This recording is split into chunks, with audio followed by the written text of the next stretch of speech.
ओम नमः शिवाय। हर हर महादेव। जय माता दी। प्यारी बहन और माताओं, मैं राधा आप सभी का स्वागत करती हूँ आज की इस नई वीडियो में शिव कृपा भक्ति भजन चैनल पर। आप सभी को जीतिया व्रत की हार्दिक शुभकामनाएं। प्यारी बहन और माताओं, इस बार जीतिया व्रत को लेकर बहुत कंफ्यूजन चल रहा है। कब रखें समझ नहीं आ रहा। जीतिया व्रत कब करना चाहिए, आप बिल्कुल भी परेशान ना हो। आप सभी तक सही जानकारी पहुंचाना ही शिव कृपा भक्ति भजन चैनल का उद्देश्य है। तो फटाफट से इस चैनल को सब्सक्राइब कर लें घंटी के बटन के साथ। मैंने देखा है कि कई भक्तों का कमेंट आया है। पिछली वीडियो में उन्होंने बोला है कि 7 को जीतिया व्रत है, 7 तारीख को जीतिया व्रत रखा जाएगा। हमारे यहाँ 7 तारीख को जीतिया व्रत है। तो मैं बता देती हूँ आपको, अच्छे से समझ लेना। 7 तारीख को जीतिया व्रत नहीं रखा जाएगा क्योंकि हमें बिल्कुल भी वो समय नहीं मिल रहा है जो पूजा पाठ का हमें समय मिलना चाहिए, वो समय बिल्कुल नहीं मिल रहा है। आप वीडियो को बड़े ही ध्यान से देखें और समझें क्यों नहीं रखा जाएगा 7 तारीख को जीतिया व्रत और 6 को ही क्यों रखा जाएगा जीतिया व्रत। पिछली वीडियो में आप सभी ने ये कमेंट किया था, इसीलिए आप सभी के लिए यह वीडियो मैंने बनाई है। तो प्यारी बहन और माताओं, आप वीडियो को बहुत अच्छी से समझें और बिल्कुल शांत होकर बैठकर इन बातों को ध्यान से समझ लें।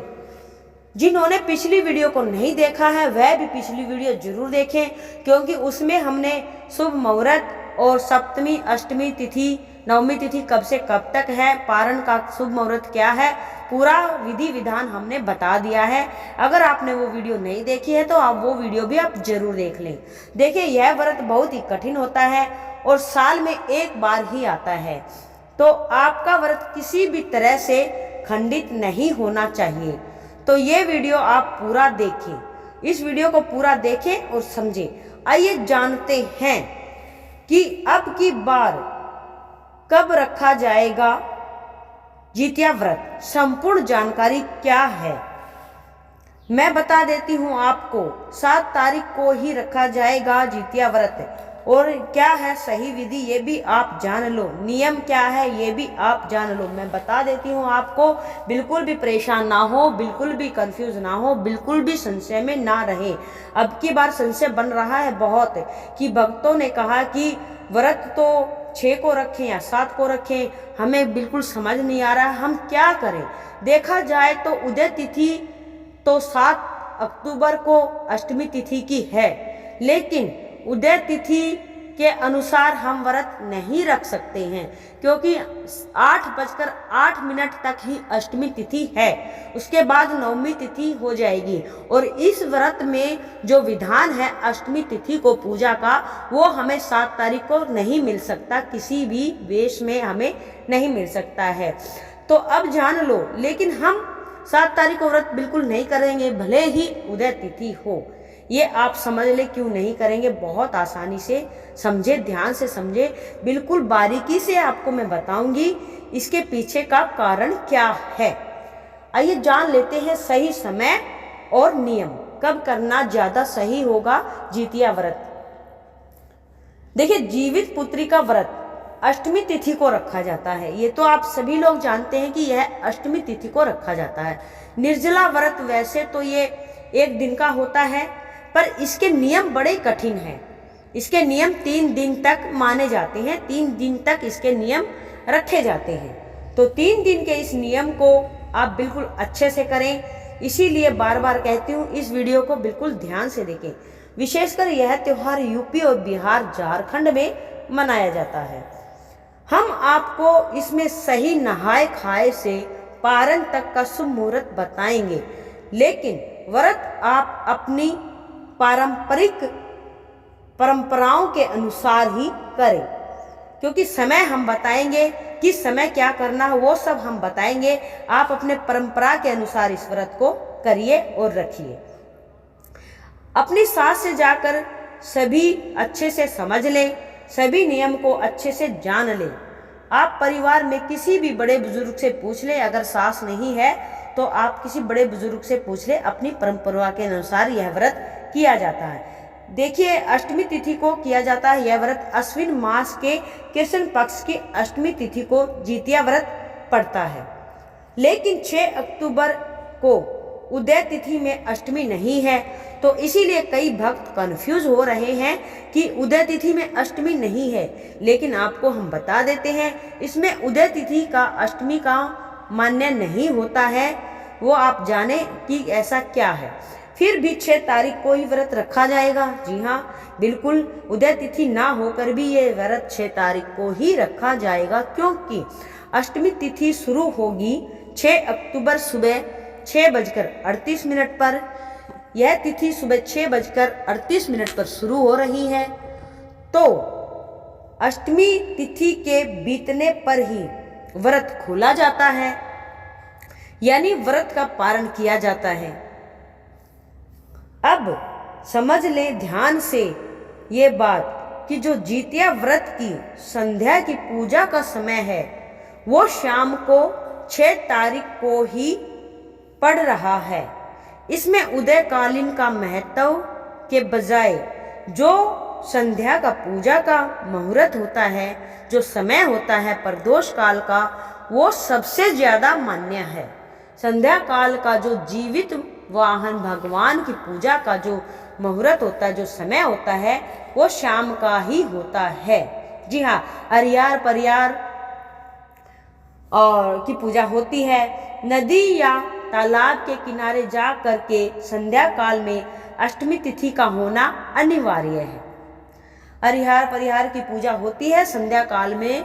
अष्टमी तिथि का मान्य होना बहुत जरूरी है। अष्टमी तिथि का होना बहुत जरूरी है, न कि प्रातःकालीन के समय का होना जरूरी है। इस बात का सभी व्रतधारी ध्यान दें, ध्यान से समझें कि इस व्रत को संध्या काल के समय से ही हमें अष्टमी तिथि का मिलना बहुत आवश्यक है। कहने का मतलब है कि जब हम नदी के किनारे जाकर जीमुत वाहन भगवान की पूजा करते हैं, अपनी जीवतियाँ चढ़ाते हैं, प्रसाद चढ़ाते हैं, उस समय अष्टमी तिथि का होना अति आवश्यक है।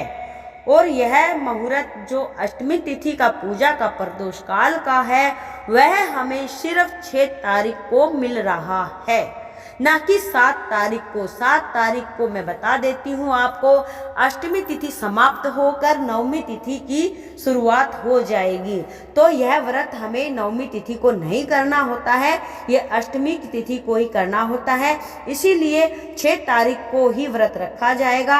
अष्टमी तिथि की संध्या का समय हमें 6 तारीख को ही मिल रहा है, तो इसीलिए हमें यह 6 तारीख को ही रखना जरूरी है। 7 तारीख को उदय तिथि में 8:08 पर अष्टमी तिथि का समापन हो जाएगा। फिर संध्या की पूजा में अष्टमी तिथि कहाँ मिल पाएगी हमें? 7 तारीख को। समझ लीजिए आप, बिल्कुल ध्यान से। आप लोगों को समझाने के लिए हम बार बार बारीकी से हर बात बता रहे हैं कि आपको बिल्कुल भी परेशानी ना हो। साल में एक बार आता है, ये बहुत कठिन व्रत है, तो आपका व्रत खंडित ना हो, आपका व्रत पूर्णतः से फलित हो। इसीलिए 6 तारीख को व्रत रखा जाएगा और 6 तारीख का व्रत ही मान्य होगा, क्योंकि 7 अक्टूबर शनिवार को नवमी तिथि की शुरुआत हो जाएगी 8:09 से। ऐसे में 7 तारीख को व्रत रखा गया व्रत मान्य नहीं होगा, फलित नहीं होगा। कि जी हाँ, 7 तारीख को नवमी तिथि में आप पूजा जो संध्या की होती है वो मान्य नहीं होगी। आपको बहुत ही सरल तरीके से मैंने समझाया है। प्यारी बहन और माताओं, आप अच्छे से समझ भी गई होंगी, बिल्कुल संशय में ना रहे। सही समय हमने आपको बताया है। शुभ मुहूर्त, सप्तमी, अष्टमी, नवमी तिथि की संपूर्ण जानकारी पिछली वीडियो में आप देख लें, क्योंकि पिछली वीडियो में हमने आपको पूर्ण अच्छे तरह से पूरे नियम और पूरी आपको जानकारी समय की, तिथि की पूरा सही से बता रखा है। आप उसमें देख लें, इसमें वीडियो ज़्यादा लंबी हो जाएगी, इसलिए हमने पिछली वीडियो में सब कुछ डाल दिया है। आइए जान लेते हैं नियम क्या क्या हैं और कैसे रखने हैं। 6 तारीख शुक्रवार का दिन है। 5 तारीख को नहाए खाए है। समझ गए होंगे, नहाए खाए से मतलब है कि नहा करके खाना होता है, वो भी संध्या तक, जैसे आप सूर्यास्त से पहले पहले। 5 तारीख से शुरू होगी जितिया व्रत की प्रक्रिया नहाए खाए से। अब 5 तारीख को वीरवार पड़ रहा है। कुछ महिलाएं ऐसी भी हैं जो वीरवार के नियमों का पालन करती हैं, यानी वीरवार के व्रत भले ही ना करते हो, लेकिन वीरवार में जो कुछ नहीं करते हैं उन नियमों का पालन वो जरूर करती हैं। जैसे कि सिर नहीं धोना होता है, बाल नहीं काटने होते हैं, बाल नहीं धोना होता है, और क्या कहते हैं, नाखून भी नहीं काटते हैं, कपड़े भी नहीं धोते हैं। बहुत कुछ ऐसे काम हैं जो वीरवार को नहीं करते हैं। ऐसे में फिर बाल कैसे धोएं, क्या करें? ये तो अब मजबूरी होगी। अब क्या करें? वीरवार को बाल धोते नहीं हैं, अब करें क्या? उनकी परेशानी ये बढ़ गई है कि अब क्या करें। अब उनके लिए भी मैं एक बात बता देती हूँ, आप बिल्कुल भी चिंता ना करें। आप बुधवार की शाम को अच्छे से सिर धो लें। अच्छे से सिर धो करके शैम्पू से आप तेल नहीं लगाएंगी। तेल नहीं लगाएंगी तो आप वीरवार को जब आप नहाए खाए से पहले नहाएंगी तो आप उसमें सिर्फ सादा पानी ही सिर में डालेंगी, आप शैम्पू ना करेंगे। इससे आपके दोनों ही नियम रह जाएंगे। अगर नाखून काटना है तो वो भी आप बुधवार को पहले ही काट लें। इससे आपके दोनों नियम रह जाएंगे, नहाए खाए के नियम भी हो जाएंगे और आपके वीरवार का नियम भी हो जाएगा। और अब मैं बता देती हूँ आपको, बहुएं नहाए खाए के दिन खली और तेल चढ़ाती हैं। खली क्या होती है बहुत से लोग नहीं जानते हैं, यह भी मैं आपको बताऊंगी। खली ना मिले तो क्या करना है? खली सरसों का तेल निकालते समय जो उसका वेस्ट बच जाता है, यानी जो उसका छिलका रह जाता है, जो उसकी गुद्दी रह जाती है, उसे कहते हैं खली। तो इसका जो तेल निकल जाता है, जो छिलका बचा हुआ होता है, वो होती है खली। अब खली और सरसों का तेल मिला करके अपने पितरों के नाम 3 पत्ते या 5 पत्ते 7 पत्तों पर चढ़ाते हैं। जैसे आपकी परंपरा है वैसे ही करें। हम आपको बार बार यही कह रहे हैं, अपनी परंपरा के अनुसार करते रहें। जैसा विधान है सिर्फ बताना हमारा काम है, विधान और परंपरा आप अपने घर एक बार जरूर पता कर लें। नहाए खाए वाले दिन शुद्ध या सात्विक भोजन करें। लहसुन प्याज वाला भोजन बिल्कुल नहीं करना है। पर कई जगह तो कहा गया है कि मछली खाया जाता है नहाए खाए के दिन, लेकिन कोशिश करें आप, जिनके यहाँ जो परंपरा है वो करें। लेकिन कई जगह ऐसा है किसी और की परंपरा आप बिल्कुल ना करें। जिनके यहाँ नहीं खाया जाता वो ना खाएं, शुद्ध सात्विक भोजन ही करें। अपने रीति रिवाजों के अनुसार करना बहुत जरूरी है। आपको जैसे आपकी सास करती है, अब जान लेते हैं नहाए खाए वाले दिन कैसे होना चाहिए आपका खान पान। जी हाँ, नहाए खाए वाले दिन आपका खान पान बेहद सरल और बिल्कुल सात्विक होना चाहिए, शुद्ध होना चाहिए। जान लेते हैं इसके पीछे किस तरह का हमें भोजन करना है जिससे हमें व्रत रखने में परेशानी बिल्कुल भी ना हो। देखिए, नहाए खाए वाले दिन तरह तरह के व्यंजन बनाए जाते हैं, पकवान बनाए जाते हैं, कचौड़ी पकौड़ी और न जाने क्या क्या बनाया जाता है। तो ऐसे में आप कुछ ध्यान जरूर रखेंगे कि आपको ज़्यादा तला वाला नहीं खाना है। अगर आप ज़्यादा तला वाला खाएंगे तो आपको परेशानी होएगी, आपको प्यास अधिक से अधिक लगेगी, उससे आपको व्रत रखने में दिक्कत आएगी, परेशानी होगी। जब आपको अधिक प्यास लगेगी तो आपको परेशानी होगी, बेचैनी होगी। कोशिश करें एक दिन पहले आप जूस वाले फलों का ज़्यादा से ज़्यादा सेवन करें, और जूस वाले ज़्यादा सेवन करेंगे और नारियल भी पानी, जैसे नारियल का पानी होता है, जो कच्चा नारियल होता है, उस पानी को पिएंगे आप, तो इससे आपको क्या होगा, व्रत रखने में आपको आसानी रहेगी और आपको पूरा दिन एनर्जी भी मिलेगी और आपको बिल्कुल भी परेशानी नहीं होगी। आप आराम से व्रत रख सकते हैं। नहाए खाए के दिन यानी 5 तारीख को आपको सूर्यास्त के बाद खाना नहीं खाना। इस बात का तो आप बिल्कुल ध्यान रखिए कि नहाए खाए वाले दिन सूर्यास्त के बाद आपको खाना नहीं खाना है। इसमें ये नियम है कि सूर्यास्त से पहले ही आप भोजन कर लें, सूर्यास्त के बाद खाना नहीं खाते हैं। तो आप कोशिश करें फटाफट से अपने सारे काम निपटा लें और सूर्यास्त से पहले ही खाना खा लें। जी हाँ, विशेषकर इस बात का पूरा ध्यान रखा जाता है, नियम ये पूरा किया जाता है। नहाए खाए वाली रात को अपनी छत पर चारों दिशाओं में भोजन रखा जाता है।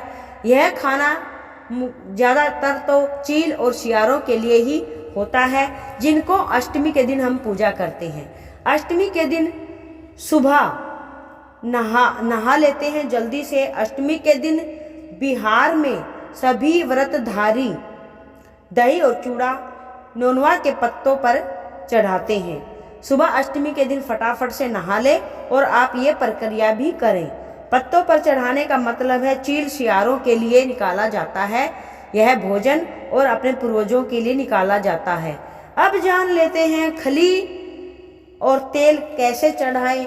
खली ना मिले तो क्या करें।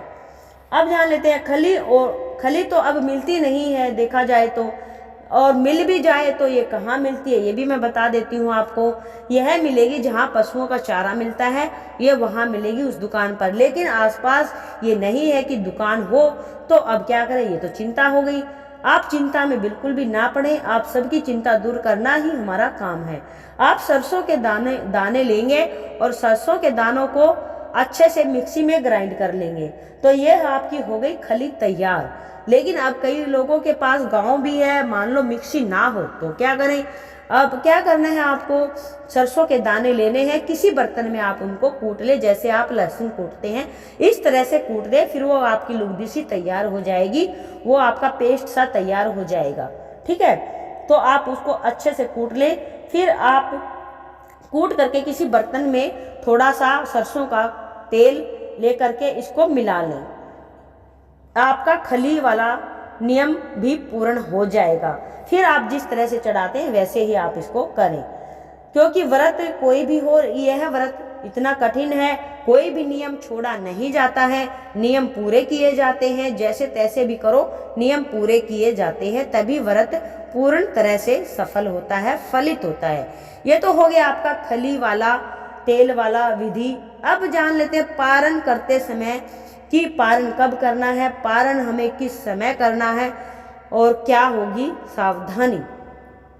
देखिए 7 तारीख को पारण करना है। 7 तारीख को सुबह 8:08 पर अष्टमी तिथि का समापन हो जाएगा और नवमी तिथि लग जाएगी। नवमी तिथि को के प्रथम पहर का जो समय होता है वह हमारे व्रत के पारण के लिए शुभ होता है, सही होता है। अब अष्टमी तिथि समाप्त होने के बाद जो नवमी तिथि की पूजा होती है, उसके बाद आप व्रत का पारण करें। नवमी तिथि की पूजा आप फटाफट से निपटा लें और फिर व्रत का पारण के लिए तैयार हो जाएं। कुछ भी मीठा जैसे मीठी चीज चढ़ाकर खुले स्थान पर या मांड देना, ये कहा जाता है कि मांड देते हैं, मांड दिया जाता है। आप जान गए होंगे कुछ लोग के यहाँ चावल का मांड दिया जाता है, तरह तरह के पकवान भी बनाकर चढ़ाए जाते हैं, जैसे उड़द की दाल के बड़े भी बनाए जाते हैं। जैसे आपके घर में आपकी परंपरा है उस हिसाब से आप प्रसाद चढ़ाइए, बनाइए। तो अब जो भी सामग्री आप नदी या तालाब पर ले गई थी जीमूत वाहन भगवान की पूजा को पे चढ़ाने के लिए, इस सामग्री को आंगन में रख कर या छत पर रख कर इस सारी सामग्री को चढ़ाकर आप पानी से आचमन कर दें। पानी से 3 बार आचमन करना होता है। 3 बार आचमन करने के बाद आपकी यह प्रक्रिया संपूर्ण हो गई है। फिर आप पानी पीने से पहले आप किस बात का ध्यान रखें, पानी पीने से पहले जो जीवतियाँ होती है सोने या चांदी की बनी हुई होती है, बेटा होता है तो चांदी की बनती है। अब जब बेटी की लड़की की शादी होती है तो सोने की बनती है। देखिए बिहार में लड़का और लड़की दोनों की ही बनती है, लेकिन यूपी में सिर्फ लड़के की ही बनती है। तो जीवतिया को आप अपने गले में धारण कर लें, जीवतिया को आप अपने गले में धारण कर लें। और एक काम और आपको करना है, जब आपको जीवतिया 6 तारीख को जीवतिया को आपने अपने नए धागे में डाल लेना है, पिरो लेना है। जब आप जीमूत वाहन की नदी किनारे या तालाब किनारे पूजा करने जाओ तो उस पुराने धागे को नदी में प्रवाह कर दिया जाता है। अब जीवतिया को गले में धारण करके ही व्रत का पारण किया जाता है, पानी पिया जाता है। पानी पी कर आप जीवतिया को गले में धारण करके पानी पी करके आप प्रसाद बांटें। और जो खली और तेल है वो जो आपने चढ़ाया था खली तेल, वो अपने बच्चों के सिर पर लगा दें। वो उनको उनकी नज़र दोष से बचाएगा। ये तो थी आपकी सारी विधि, और उम्मीद करती हूँ इस वीडियो को देख करके आपका सारा संशय दूर हो गया होगा, आपकी सारी कन्फ्यूजन दूर हो गई होगी, आपकी सारी परेशानी दूर हो गई होगी। आपकी प्रॉब्लम का सॉल्यूशन करना ही हमारा फर्ज है। तो उम्मीद करती हूँ आपको ये जानकारी अच्छी भी लगी होगी। अब जान लेते हैं जीवत्या व्रत की विधि। जीतिया व्रत के दिन स्नान पश्चात स्वच्छ वस्त्र धारण किए जाते हैं। इस दिन भगवान जीमूत वाहन की पूजा की जाती है। कुशा से बनी जीमूत वाहन भगवान की प्रतिमा के समक्ष धूप, दीप, चावल और पुष्प अर्पित किए जाते हैं। इनके अतिरिक्त व्रत में गाय के गोबर और मिट्टी से चील और सियारन की मूर्ति बनाई जाती है। पूजा करते हुए इनके माथे पर सिंदूर से टीका लगाया जाता है। पूजा समाप्त होने के बाद जीतिया व्रत की कथा सुनी जाती है, पढ़ी जाती है। आपको जीतिया व्रत की कथा भी इस चैनल पर मिल जाएगी। आइए एक छोटी सी कथा के बारे में जान लेते हैं। जीतिया व्रत की पौराणिक एक छोटी सी कथा है। पौराणिक कथाओं के अनुसार जीतिया व्रत की कथा महाभारत काल से जुड़ी आ रही है। इस कथा के अनुसार जब महाभारत के युद्ध में अश्वत्थामा ने अभिमन्यु की पत्नी उत्तरा के गर्भ में पल रही संतान को मार दिया था, तो श्री कृष्ण ने अपनी शक्तियों से एक बार फिर उस संतान को जीवित कर दिया था। जन्म के बाद इस पुत्र का नाम जीवित पुत्रिका रखा गया था। माना जाता है इसके बाद से ही जीतिया या जीवित पुत्रिका व्रत रखने की परंपरा शुरू हुई थी। जी हाँ प्यारी बहन और माताओं, आप सभी का जीतिया व्रत, जीवतिया पुत्रिका व्रत सफल हो। आप सभी को पूरा आशीर्वाद मिले और आप सभी की संतान की लंबी उम्र हो। आप सभी की संतान के स्वास्थ्य की लंबी उम्र की कामना करते हुए आज के लिए इतना ही प्यारी बहन और माताओं, विदा लेती हूँ। अगली वीडियो में अगर आपके और भी कोई कमेंट हो तो आप हमें ऐसे ही मैसेज करते रहें और आपके कमेंट का हम तुरंत रिप्लाई देंगे, आपको तुरंत वीडियो डाल कर देंगे, आपको अच्छे से समझाएंगे। अच्छे से समझाना ही हमारा काम है, आपका कन्फ्यूजन दूर करना ही हमारा काम है। आज के लिए इतना ही प्यारे भक्तों, बोलो ओम नमः शिवाय, हर हर महादेव। प्यार भरी आप सभी को मेरी जय श्री राधे।